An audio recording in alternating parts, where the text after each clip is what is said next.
Hitchhiker's Guide to Cancer, day 357. Ride or die. Hi. Lindsay here and Christian here. That was a bad intro. What's up, guys? Day 357. All right, we got updates. So I don't think much has changed, but we have some good information we want to touch on, health updates, some physical updates, and then we'll get right into that. So take over. Take over. Yeah, medical updates. Let's start with medical updates. Take over. All right. So I would happily take over. Medical updates, I guess quick recap of where we left off since last time. Sure most of you already know this. Christian finished his 10 radiation treatments just after Christmas last year. He started up chemotherapy again at the beginning of this month. We're actually in starting week 3 of chemotherapy. And just to recap, he's doing those 2 oral chemotherapies, one in the morning, one at night, and they alternate weeks. So next week he'll get a nice break, a 1-week break off of no treatment, and then he'll restart that cycle again. But next week also, Christian's going to have his next MRI.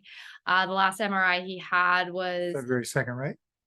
February 2nd. Yes. February 2nd is the MRI. So it's next Thursday. The last one he had was back in December, right before he started radiation. Just so we kind of set baseline expectations, the MRI is going to be difficult to just decipher of what's going on, because like we said, with radiation it causes swelling and things could actually look worse than they really are, and it'll be hard to differentiate swelling versus progression. One thing that we can look out for though is to make sure that there has been no new areas of growth, because that is something we'd be able to see. So crossing our fingers, everything that's been done thus far is keeping things stable. So we will find that out next week. I'm trying to think of other appointments you've had.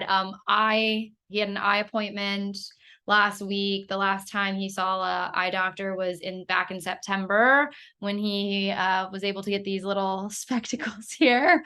And yes, I still think they said you fly. I'm fine. I'm just efficient. Let's just get through. So he still said my vision was good, right? Isn't that what he said? Yes, you have perfect vision. You just have blind spots because of the tumors. And so he was able to confirm that since when you were last there in September, your peripheral vision has gotten worse and is in line with what he'd expect to see with tumor progression. And that, unfortunately, there's not really anything he can do to help Christian with that. Unfortunately, the double vision that Christian has experienced hasn't gotten any worse, and the glasses do help with that. But with the peripheral challenges that Christian increasingly experiences, unfortunately, there's nothing that can be done about that.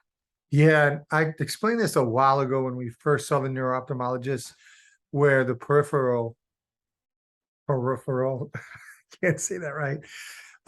What I've learned, and I think is hard for people to wrap their head around, it's not even a blind spot, it's like a blank spot, is my left peripheral, and your peripheral is both your eyes. And I think that's what people are having trouble wrapping their head around, especially when they're around me, is my left eye is not responsible for the left side of my peripheral vision. It's both eyes that connect and are responsible for each side. So my left eye, if you cut it vertically in half, the left side of my left eye is responsible for my left peripheral, and the inside of my right eye is also responsible for my left peripheral. So both eyes are actually responsible. And that's a little, I think, confusing for people, because I have to actually turn my head to see everything over there. So if I'm looking straight ahead, I mean, pretty much, I don't know, a foot to the left and everything else is just gone. And so it's very challenging. It's hard for me to see. It's hard for me to not run into people, run into things.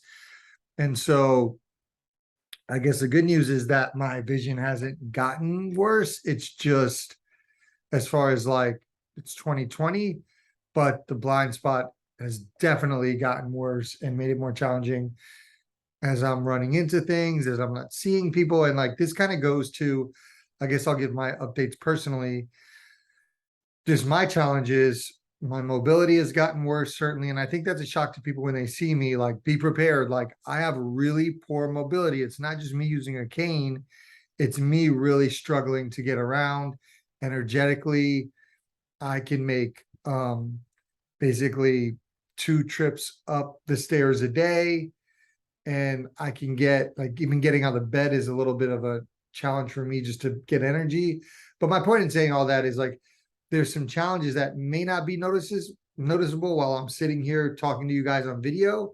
But when you see me in person, I think it's a bit of a culture shock. So it's just adjusting, getting used to it.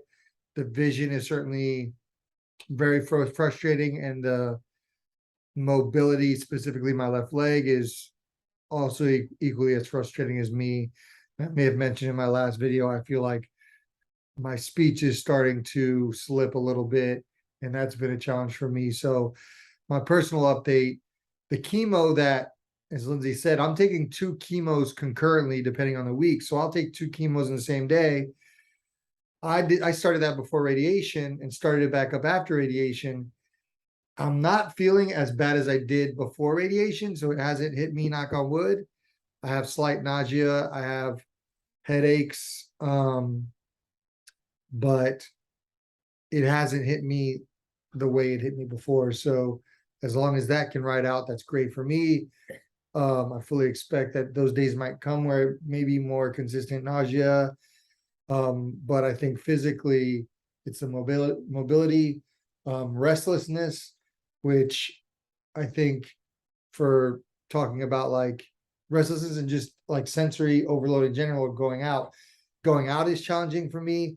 Guests for long periods of time is challenging for me. So like, while I appreciate visitors and I'm happy to have visitors anytime, those visits probably need to be a little bit on the shorter end. Like, I would say what, like 30 minutes as opposed to like 2 hours.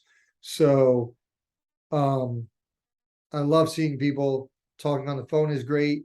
Communication is important. Like, I'm trying to be very cognizant of like, I don't want there to be all these parameters, because I know I'm sure it can be frustrating from your guys' end to be like, well, when do I text Christian? When do I call Christian? Can I see him? Can I not see him? Like, all that has to be frustrating and challenging. So I'm trying my best to communicate that as we go on and as things change and needs change as well. But all in all, I do feel good and energetically. My motivation is lower. I think that's more of just what's the word? More just a product of the radiation, the post-radiation, my medication, stuff like that, just making me tired. So I nap frequently. I'm in bed a lot during the day, but I get energy and I get life from like seeing people again in short times, but also like talking to people on the phone. So please keep the text coming. If you have, typically I am sleeping longer. That's also too. I'm sleeping Yeah. longer. I'm sleeping like 12 hours when before I was sleeping like 4 hours. Yeah. So I'm up typically around 8 or so. And again, if you have a block between like 8 and 2, I would say text me and let me know you're available, and like I can certainly give you a call. And I think that's the most convenient thing. It does get a little challenging when I get calls out of the blue. It doesn't get challenging. What it does is it just gives me kind of anxiety, because phone calls out of the blue feel urgent. And so I then feel stressed to have to call back, and then I'll forget that I have to call back, and then that'll weigh on me as well. So just calling out of the blue is okay, but it does create a level of anxiety for me when just sending a text. You're thinking about us, whether it's to me, to Lindsay, saying, hey, I have a couple hours between 10 and 11. If you want to chat, let me know. I can text, I can do all of that.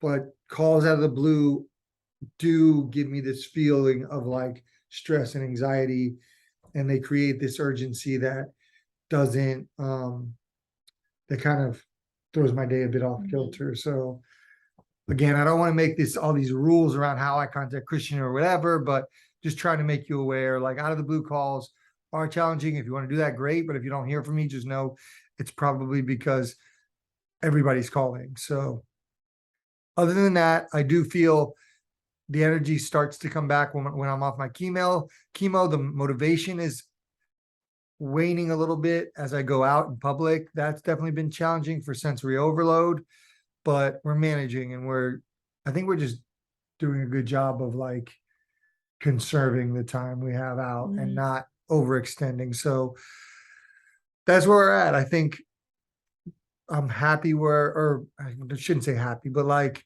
I am pleasantly surprised at where I'm at physically. I thought honestly it would be a little bit worse, but we're just still taking it day by day. Our love is good, I think. Is our love good? Yes. Our Our love is great.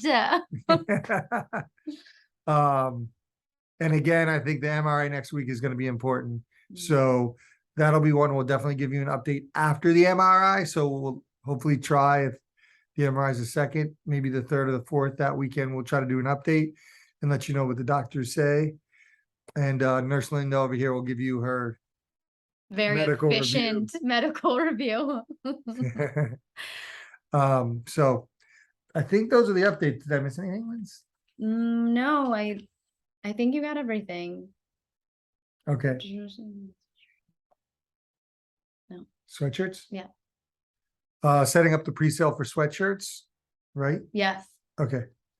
So I'm setting up the pre-sale for sweatshirts. Likely have 2 sweet, snazzy black hoodies coming your way. So we're gonna do a pre-sale for that. And are you wearing it right now? Well, I'm wearing the red I one, like it. We're but gonna do black. black. Yeah. I think I wore Yeah. my black one last time, maybe, and I cropped them. If anyone needs their sweatshirts or t-shirts cropped, like, Why would I you got put you. that task on I yourself? got you. Why would you put that task on Because yourself? everyone needs a crop No, top. you can crop your own stuff. So yeah, those we're gonna do pre-sale, and we're working hard to get that going. Lift Foundation, February 26th. I feel like I'm messing up that date, February 28th.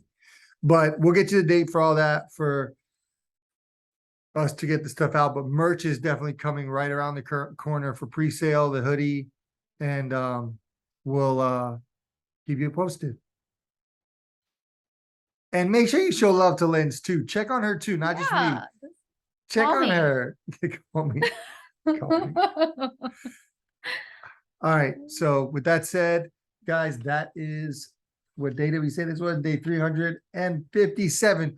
1 year is the Yeah. 31st of January. Yeah, next week.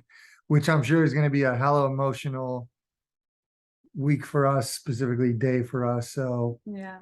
I maybe took off work that day, so yeah, we're gonna do some emotional, yeah. intentional crying that day. Yeah. No, for real. 365 is coming up, and it's definitely going to be heavy on us. But it's also a milestone, so I guess that's a silver lining to all that, as we made it a year, and we're going to keep going. We love you guys. We'll keep you guys posted on what's to come, and we'll see you in the next video. Bye. Bye.